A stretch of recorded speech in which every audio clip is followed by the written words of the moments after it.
C'est un hommage qui est d'ordinaire confidentiel et qui a pris cette année une dimension particulière. Sur la commune de Chasselet, dans le Rhône, le petit cimetière militaire a commémoré, vous le voyez, le 80e anniversaire d'un massacre presque oublié, celui de tirailleurs africains exécutés par les Allemands en 1940. Un événement dont on ne savait pas grand-chose, jusqu'à ce qu'un collectionneur transmette il y a quelques mois des photos saisissante de ce moment. Marine Brossard, Bruno Chastanier, Gaël Charnet et Gaëtan Lecointe. Des albums photos de soldats datant de la Seconde Guerre, ce collectionneur en a feuilleté des dizaines. Mais dans sa dernière acquisition, il fait une découverte glaçante. Quand je suis tombé sur cette double page, je suis vraiment resté interloqué, choqué. Une série de photos capturées à quelques secondes d'intervalle. Des officiers allemands pris sur le vif. Ils escortent une quarantaine de soldats français, des tirailleurs africains. Les chars mitraillent. Le cliché suivant, des corps inertes. Épilogue d'un massacre photographié en direct. Vraiment, je ne vous cache pas que je suis resté scotché et j'en ai fait des cauchemars la nuit suivante. Ces hommes savent-ils à ce moment précis qu'il ne leur reste que quelques secondes à vivre? Les visages sont tétanisés. Leurs yeux semblent chercher des réponses dans ceux de l'homme derrière l'objectif. Le photographe était certainement au courant de ce qui allait se passer. Et on voit bien, ils sont tous prépositionnés, ils se parlent, ils s'organisent. C'est ce qui en fait un crime de guerre. Les Allemands savaient et ont programmé cette exécution.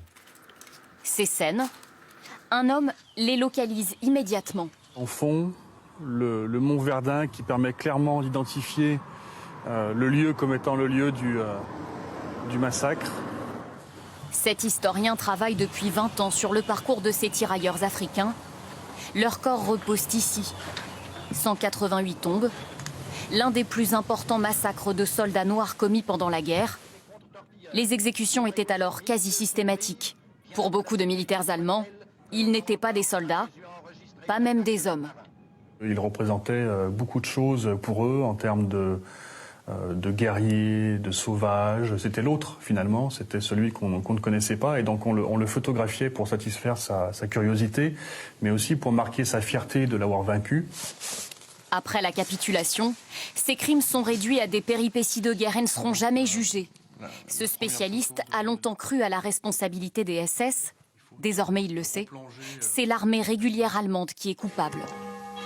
On a une preuve qui est indiscutable, qui va nous permettre d'aller chercher très précisément qui étaient ces hommes, puisqu'on a les marquages des unités, on a les numéros des chars, et l'étape prochaine sera de se rendre dans les archives allemandes pour tenter d'identifier les assassins. Comprendre, reconstituer l'histoire ignorée de ces soldats grâce à cette découverte, une chance inespérée, particulièrement pour le maire du village.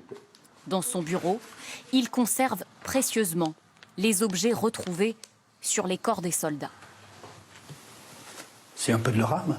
Là, quand vous voyez des courriers de cette nature, on se rend compte qu'effectivement, les soldats ont été blessés et ils sont morts. Puisque ce sont certainement des taches de sang sur les courriers. La seule chose que nous pouvons leur accorder maintenant, c'est effectivement de respecter le don de leur vie pour défendre notre territoire. Et donc la liberté, l'égalité, la fraternité de notre pays, qu'ils ont fait leur, alors qu'ils venaient d'ailleurs. Et voilà pour cette histoire incroyable qui a quasiment été oubliée pendant 80 ans.